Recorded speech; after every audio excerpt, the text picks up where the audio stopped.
Hey, Ticats fans, at 12 o'clock on Tuesday, free agency officially opens. And to talk about that, amongst other things, we bring in our friend, and I say this to almost everyone that I interview, but it is so genuinely good to see you, Mike Morreale. Thank you so much for doing this, my brother, you are. Listen, it's good to be seen by anybody these days. This we're talking football, so I'm all with it.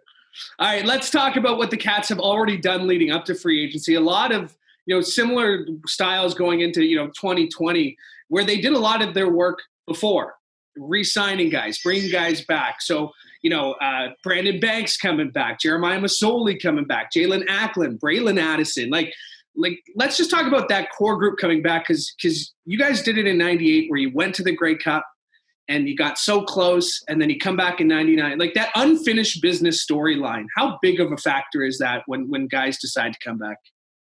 Oh, it's massive. And you add to that the fact that there's been a year off, right, in between. So that only you get hungrier to get back on the field and then kind of go back and relive that Grey Cup moment all over again. But, this time you're hoisting it, right? And now you get the chance to do it in your own backyard. I cannot think of a better way to return to Hamilton with the opportunity to pick up a Grey Cup and hoist it in your home market.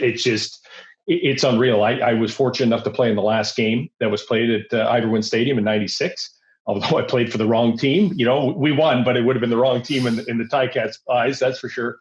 But to think that since then, there hasn't been an opportunity for a home team in Hamilton to play it in the Grey Cup at home or in Hamilton. And now this opportunity is there.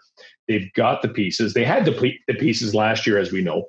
But now it's a chance of packaging them back up. Guys are really hungry to come back and play. You got a fantastic nucleus, and you're going to have people that want to play in Hamilton. They already do, but now with that dangle of the potential Grey Cup in your home venue, that's huge. The consistency year over year as well. And again, obviously not having the season last year, that's going to put a little fire in the belly. But for Tommy Condell, for the quarterbacks, for the receiving core, how much easier does that make training camp? How much easier does that, we can hit the ground running week one, whenever that is? Well, I think, we say it's easy, and it's imperative, right? So now you fast forward weeks and weeks, because you're walking into a situation where everybody around you, you're familiar, you understand where the mistakes were made, you understand what got you to where you went. And, it really is important. And the to extend that to the coaching staff is equally as important, right? So now you're not learning new systems, you're doing new things, you're adding new wrinkles, of course. But man, getting a nucleus to come back year over year is difficult, especially in the way that free agency has worked in the CFL over the last several years. This is really a great indication of how incredible of an organization the Ticats have become, and certainly since Bob Young has been the owner. So this is hopefully the culmination of all those years and all that investment and blood, sweat, and tears to see what happens in 2022. Or 2021. I don't even know what year we're in. yeah, exactly. We were watching the big game last night. You realized how important an offensive line is, right? And they're not the most talked about positions on the field. And they're usually the first to say that if they are being talked about, it's usually not in a good way for the offensive line. But, the Ticats did a great job bringing that nucleus back as well. So maybe just talk about what's it like to have that, again, consistency, guys who know what to do, guys in the right spots.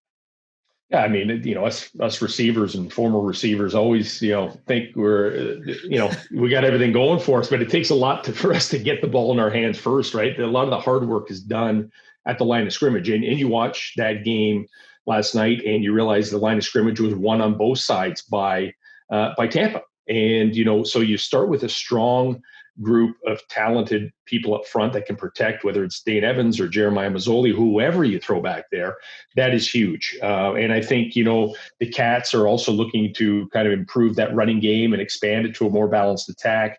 This group of guys up front, the offensive line, has done a tremendous job in opening holes, but also dropping back and protecting the quarterback. So when you have that strength at that position, that is primary focus number one. And if you look at drafts, Canadian drafts especially, year over year, the first dozen picks, there's got to be 60, 70% of them are offensive linemen. It's just that important to the game so that a guy like Masolis Evans has time for the ball, drop back in the pocket, look downfield, and give his chance for his receivers to be open holes for the running back. So that's an incredibly important part of the game.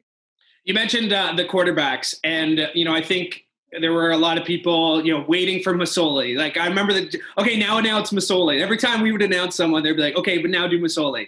And they did. They announced Jeremiah Masolis was coming back. And I guess again, a further testament to I'm not in those rooms, you're not in those rooms, but just how well those guys work together. Because we've seen quarterbacks change teams in the last few weeks here, but the fact that these two are going into the year as teammates, I think that's a huge storyline heading into the 2021 season.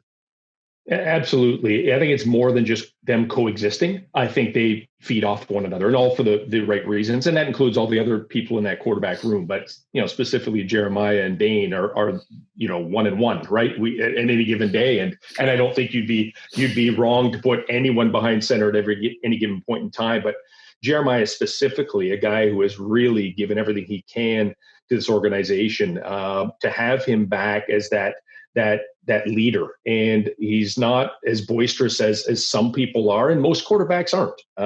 But man, does he ever show what he can do? And he has the utmost respect of all his teammates, certainly the fans, members like you and I in the media and across the league. So that's a dangerous combination for opposing defenses when you get two high quality people like that understand the system, that are seemingly interchangeable if need be. I mean, the wrinkles that poses for opposing defenses is tremendous. Obviously, free agency noon. We expect kind of a flurry of announcements since they've introduced this negotiation window. We assume that we'll have a lot to break down. But what do you think the Ticats do? You think it's because, like we said, they made all their flashy moves before. You think they're just kind of looking at depth spots heading into free agency opening at this point right now? My gut tells me they're going to have a lot of choice. I think there's going to be a lot of guys with their hands up that want to come here. And I think it'll weigh toward the defensive side. That's just my gut feeling. I mean, there's only so many spots that you can fill an offense, and they're pretty full. But I think there's going to be a couple big name players that want to participate, that understand the trajectory that the team has been on for quite some time, and for all those fringe benefits of coming to Hamilton and playing there, right? So, and they go beyond just the Grey Cup, the facility, the teamwork, the community, et cetera. So I'm looking on the defensive side of the ball, but I think the options will be there. So I'm pretty sure we're going to get a handful of guys that will just complement this roster even more. Mike, I know you are a very busy man. There was a big announcement with an expansion team for your CEO hat, your commissioner hat of the Canadian Elite Basketball League. So thank you so much for doing this, man. Like I said, it is great to see you. Hopefully we don't go 6 months in between these little chats, and we're back at the field sooner than we think. Louie, I can't wait, buddy. Always great to see that smiling face. Thank you.